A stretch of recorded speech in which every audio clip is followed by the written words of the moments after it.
Hey guys, hope you're safe and sound. I am Pratima from Gadget Byte, and today we are talking about the Xiaomi 11 Lite NE 5G, the upgraded version of the Mi 11 Lite 4G. If you're wondering what the NE stands for, it's short for New Edition. I'm not quite sure how much sense that makes because this phone is basically the Mi 11 Lite 4G with a few upgrades here and there. Personally, I think this naming convention is a little odd and unnecessarily lengthy.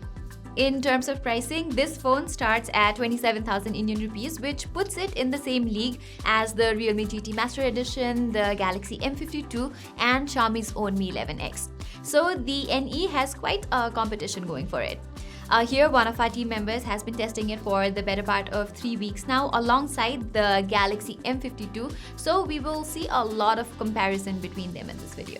If you remember, I was quite fond of Mi 11 Lite 4G's design, and this new edition is exactly the same with identical weight and form factor. So if you are someone who likes lightweight phones, the Xiaomi 11 Lite NE is the best option out there. And its color options are quite appealing too. I have this blue variant which looks quite nice, while there is the coral option that stands out as well. Plus, this frosted glass back does not attract fingerprints either. It also does not feel hollow as the Galaxy M52. Hence, when holding the phone, you will find its build quality to be pretty ergonomic. Having said that, I would have liked its form factor better if it wasn't so wide. I mean, this phone is ridiculously light, yes, but it's also a bit wide, so you might not find it as comfortable as you would expect. On the front, you get the same 6.55 inches AMOLED screen as the Mi 11 Lite 4G. Here, it bears some flagship perks like 10-bit color depth. As a result, it is able to render images with greater color accuracy. Along with that, there is Dolby Vision and HDR10 Plus support as well. With all this, watching Dolby Vision content on Netflix on this screen has been a slightly better experience. It's not a big difference, but it is noticeable if you ask me. Regardless, seeing that this display refreshes at just 90Hz is rather disappointing, contrary to how practically every phones at this price range have a 120Hz refresh rate. And since we have used and tested a lot of phones with a higher refresh rate recently, going back to 90Hz is quite an underwhelming journey.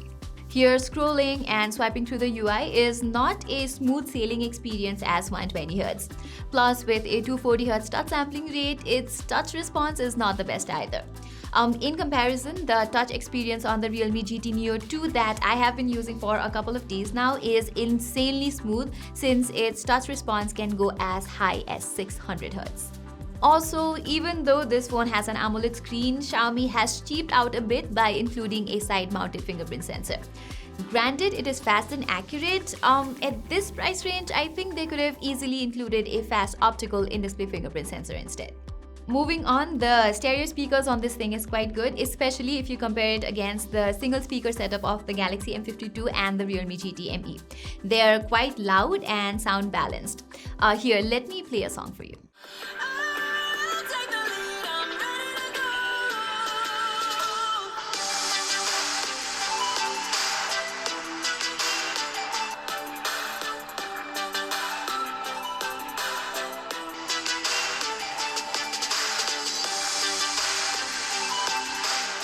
Okay, getting to the performance, you get Qualcomm Snapdragon 778G chipset here, which we have seen in action on several recent smartphones. So we already know how it performs. Normal day-to-day tasks run without a hiccup here, and it can handle even heavy multitasking without breaking a sweat. It's only when playing really demanding games like Genshin Impact in the highest graphics settings under 60 FPS mode that this phone shows signs of distress. The gameplay here is extremely stuttery, while the phone heats up near the camera module rather quickly as well. Even the 8GB RAM variant that I have with me is not able to handle the game in the highest of settings. On the contrary, relatively less taxing titles like PUBG Mobile run quite well in 60 FPS under smooth graphics and extreme frame rate settings. Call of Duty Mobile 2 runs smoothly at 60 FPS under very high graphics and max frame rate settings. And I am also happy to report that higher FPS optimized games like Critical Ops and Oddmar utilize the 90Hz refresh rate and run at 90 FPS. All in all, I didn't encounter any major problems regarding the performance of the Xiaomi 11 Lite NE 5G. However, I do have a few things to say about the software side of things. Honestly, even though MIUI has its perks in terms of various customizations and all, but I am still not a huge fan of it.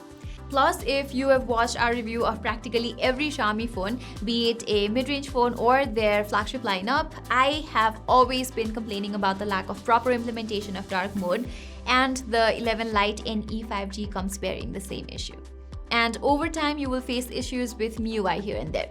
However, I am pleased to see Xiaomi finally joining OnePlus and Samsung by committing 3 years of OS upgrade and 4 years of security upgrades on its premium mid-range phones.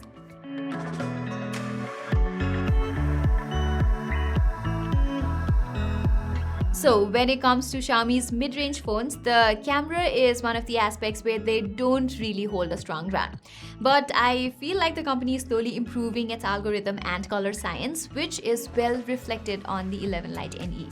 With its 64 megapixel main lens, you will get sharp and detailed pictures that are bright with slightly boosted whites. We compared its cameras with the Galaxy M52, which is arguably the best mid-range phone for photography, and found Xiaomi's output competing amazingly well. Samsung's color optimization is still better, but the pictures from the 11 Lite NE aren't bad either.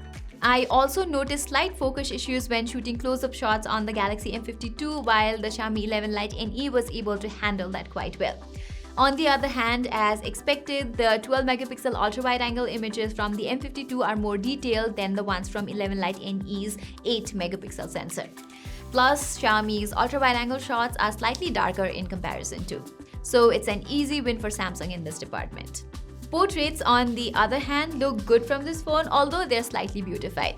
M52 handles exposure better at most times, but Xiaomi's output is quite eye-pleasing and social media ready, so no complaints on that part. Even the 20 megapixel selfies have similar properties as the portrait images, with mild beautification going on here. But the skin tone does look good though. To compare, Samsung's photos look more natural, but Xiaomi does a decent job too. But when it comes to videos, the 11 Lite NE performs much better than the Galaxy M52. It is able to shoot stable videos across 4K 30fps, 1080p 60fps and 1080p 30fps modes, whereas M52's outputs are incredibly shaky. Here, Xiaomi uses EIS and image cropping to maintain proper stabilization, but sadly, the recordings also appear slightly washed out. In any case, M52's videos are almost unusable if you don't use a gimbal for stabilization. Hey guys, so right now I'm shooting a selfie video from the Xiaomi 11 Lite NE 5G and the Galaxy M52. Apparently, the NE 5G can only go up to 1080p 60fps, whereas the Galaxy M52 can shoot up to 4K 30fps selfie videos. Apart from that, the quality looks good enough from both the devices. Xiaomi's subject looks a bit pale in comparison, but it's not bad nonetheless. The microphone quality is also good enough for casual recordings. Finally, the battery life on the Xiaomi 11 Lite NE is good enough despite featuring a modest 4250 mAh cell only. In our typical usage, we got 5.5 to 6 hours of screen on time on average, with activities consisting of a lot of social media usage, streaming Netflix, a few calls and messages every now and then, and a little bit of gaming as well. This result is quite comparable to the Galaxy M52 and the Realme GT Master Edition, which is a solid B+ in my books. Likewise, you get a 33-watt fast charger inside the box that takes this phone from 0 to 100% in about 1 hour and 10 minutes. In conclusion, the Xiaomi 11 Lite NE 5G is a pretty balanced offering from the company. Its performance is on par with the competition, while it also brings competent cameras alongside an appealing design. And I think this phone is priced well too. I just wish Xiaomi had included a 120Hz refresh rate instead of 90Hz, which would have made this phone even more compelling. Still, if you value performance over anything else, Flipkart is currently selling the Snapdragon 870 powered Mi 11X below 25,000 rupees in India, which, if you ask me, is an insane deal. So that was all for our full review of the Xiaomi 11 Lite NE 5G. We are coming up with a lot of interesting tech content like this one, so stay tuned to our channel by subscribing and hitting that bell icon. Till then, I'm Pratima Adhikari and I'll see you in the next one.